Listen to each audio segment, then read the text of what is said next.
Jika naik gunung, jangan sekali-kali menengok apabila nama kalian dipanggil, atau hantu gunung yang disebut Motion akan membawa kalian. Jika ditangkap, ada cara untuk lepas dari hantu itu. Serahkanlah dan beritahukan nama orang yang kalian sayangi untuk ditukar. Namun tegakah kalian melakukan itu? Yuk kita saksikan cerita filmnya. Dan jangan lupa subscribe dan like channel Tante ya. Terima kasih. Di awal cerita, tampak seorang nenek bernama Li Sui sendirian di dalam hutan. Rupanya, nenek Sui hilang dari rumahnya beberapa hari yang lalu. Dan tampak nenek Su Fang yang meratapi hilangnya nenek Sui temannya. Seperti biasa, jam alarm Wei, cucu nenek Su Fang yang bekerja sebagai agen properti, berbunyi kencang saat nenek Su Fang sedang menyiapkan sarapan.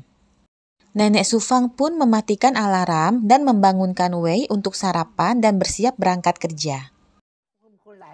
Sebelum berangkat, Wei mengingatkan neneknya bahwa Yichun pacarnya nanti malam akan datang.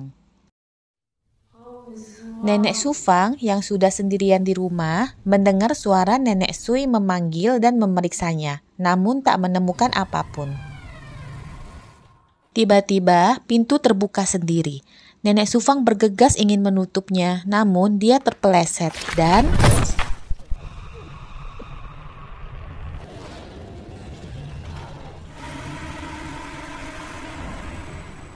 beralih ke Wei yang sedang menuju kantor sambil mendengarkan siaran radio di mana Yichun menjadi pembawa acaranya dan terlihat sangat menikmati siaran radio itu.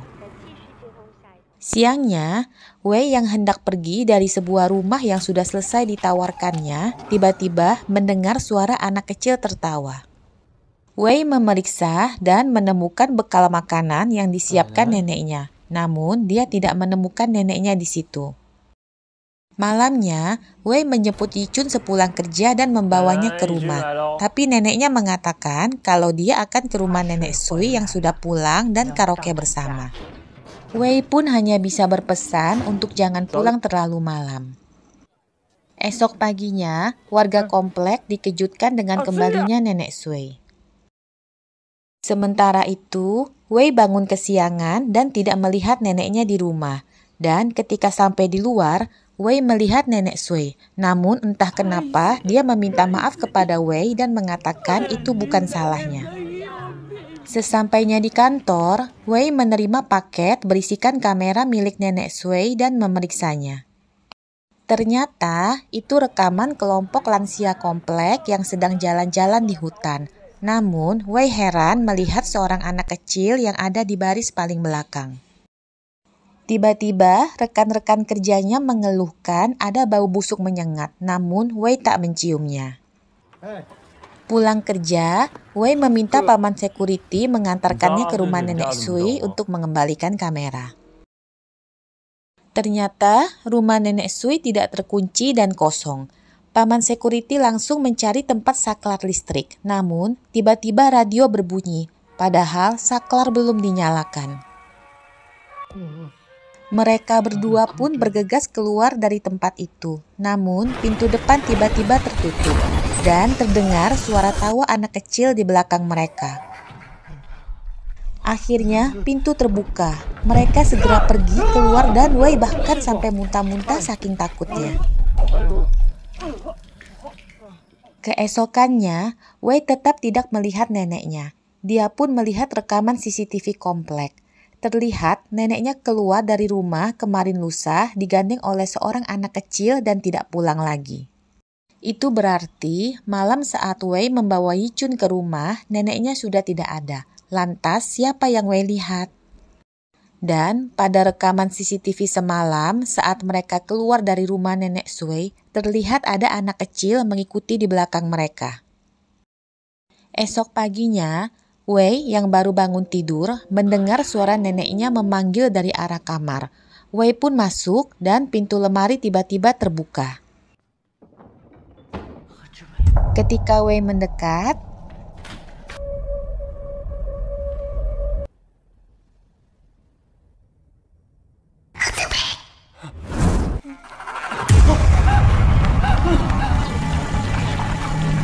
ternyata Ternyata itu mimpi, teman tante. Wei yang melihat neneknya sedang memasak langsung memeluknya dengan bahagia. Dan neneknya menyuruh Wei membawa Yichun untuk makan di rumah nanti malam. Malamnya, Wei pun menjemput Yichun. Namun, Yichun yang melihat Wei berkeringat dingin seperti sedang sakit, mengajaknya mampir ke klinik. Ketika sedang mendaftar, tiba-tiba Wei memandangi bayi yang sedang menangis di ruang bayi dan meracau mengapa Yichun tidak mau menikah dan memiliki anak dengannya. Yichun mengajak Wei untuk segera menemui dokter. Namun, Wei tidak mau dan ingin segera pulang ke rumah neneknya. Selintas, Yichun mengintip ruang bayi, namun ruang itu ternyata kosong. Akhirnya, mereka sampai di rumah, dan ketika masuk,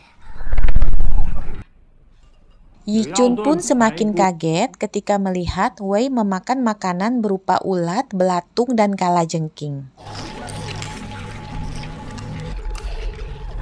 Yichun segera menghampiri paman security.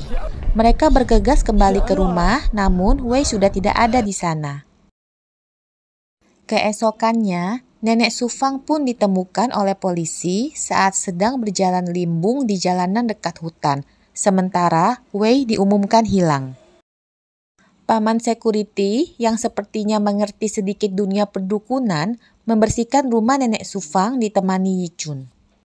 Sebelum keluar, Yichun membawa kamera milik nenek Sui yang ada di kamar Wei. Dan sebelum keluar rumah, paman security pun melakukan mantra terakhir. Yichun yang mendapat kabar kalau nenek Sufang sudah ditemukan dan dirawat di rumah sakit langsung datang. Dan ketika melihat Yichun, nenek Sufang langsung berteriak kalau dia sudah menyebut nama Wei. Paman security mengatakan ini semua pasti perbuatan hantu gunung yang disebut Mo Xian. Sesampainya di rumah, Yichun langsung mencari informasi tentang Mo Xian di web yang ternyata adalah hantu berbentuk anak kecil yang suka menculik orang di gunung. Mo Xian akan memanggil nama, dan jika kita menengok, maka kita akan dibawa. Apabila ingin lepas dari Mo Xian, kita harus menyebutkan satu nama orang yang kita sayangi untuk ditukar. Yichun langsung melihat rekaman kamera nenek Sui yang terlihat seorang anak di baris paling belakang itu. Beralih ke paman security yang sedang berjaga. Dia mendengar suara memanggil namanya dari walkie-talkie dan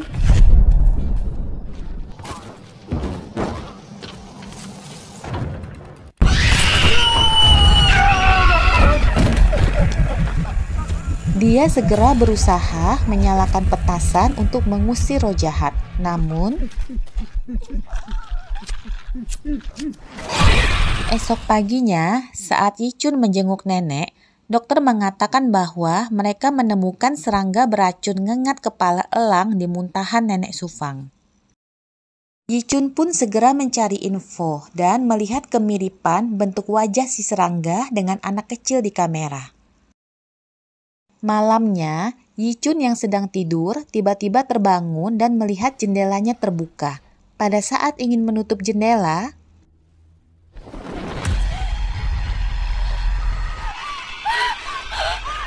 dan tiba-tiba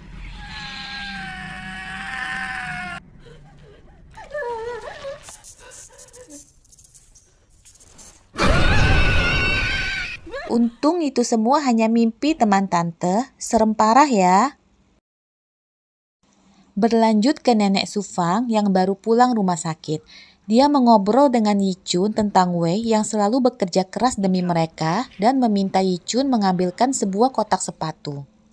Dia berkata bahwa gadis kecil itu mendatanginya lagi semalam dan bilang bisa mengantarkannya bertemu Wei asalkan diberi sepasang sepatu. Dan Wei pasti sangat mencintai Yichun sehingga dia tidak menyebut namanya. Tapi karena sudah telat berangkat kerja, Yichun terpaksa menitipkan nenek pada paman security yang kondisinya sedang aneh.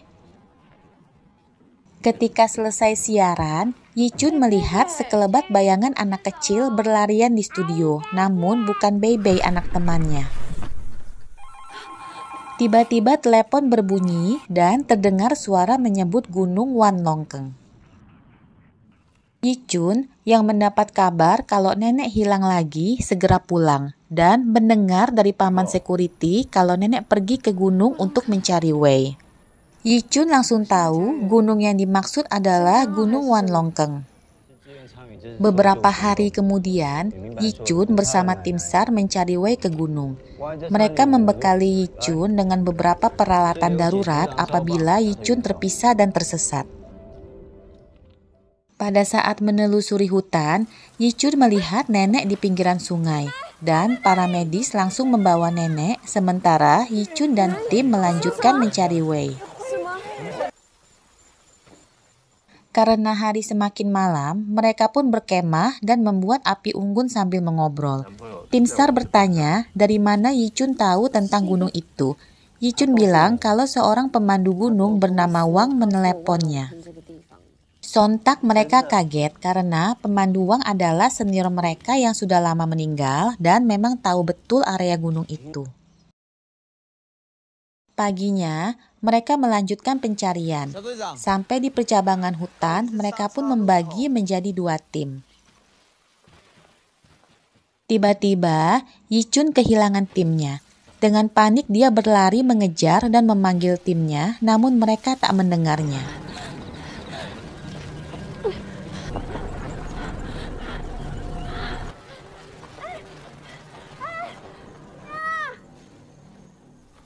Suasana hutan mendadak berkabut. Yichun segera mengikatkan tali merah di pohon sebagai penanda dan meniup peluitnya dengan kencang.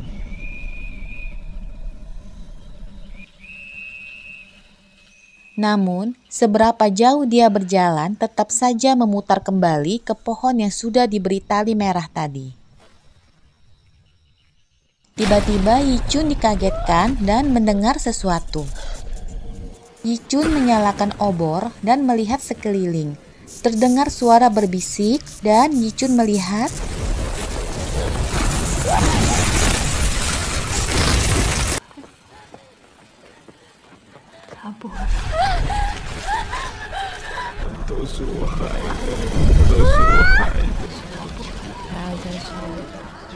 tiba-tiba perut Yichun membesar berisi bayi dan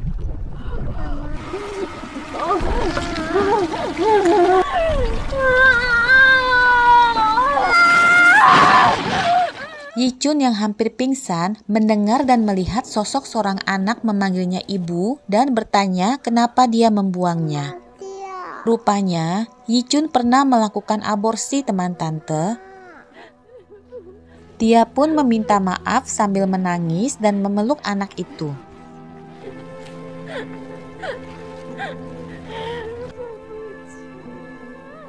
Seketika, Yichun terbangun dan berada di sebuah rumah dengan Wei. Yichun memeluk Wei dan mengira semua tadi hanya mimpi buruk.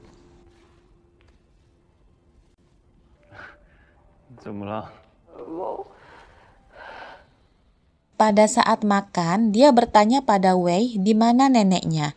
Dan Wei bilang kalau nenek sudah dimasukkan ke panti jompo. Yichun langsung merasa ada yang aneh, karena Wei yang sangat menyayangi neneknya tidak mungkin memasukkan neneknya ke panti jompo.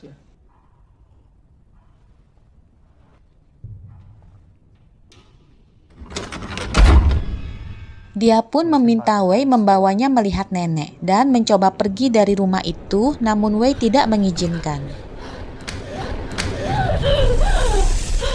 Tepat pada saat Wei akan menyerang, Yichun menyalakan obor di kantongnya. Dan ternyata itu semua hanya halusinasi. Yichun masih berada di hutan dan dikelilingi para hantu. Tiba-tiba dia melihat Wei terikat di sebuah pohon. Dia mencoba membangunkan dan membebaskan Wei, sementara para hantu semakin mendekati mereka.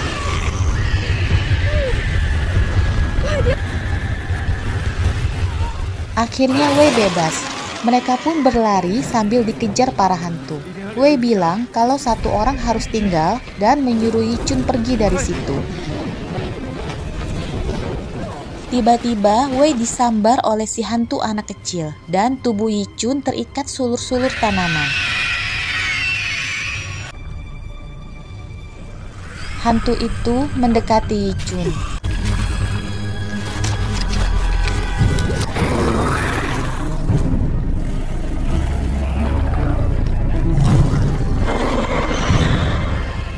Dengan sisa-sisa tenaganya, Yi-chun menyalakan obor terakhir yang ada di kantongnya dan menusukkannya ke wajah si hantu sambil berteriak agar mengembalikan Wei padanya. Tepat pada saat hantu itu akan menerjang Yi-chun, sebuah cahaya terang muncul dan mengusir para hantu.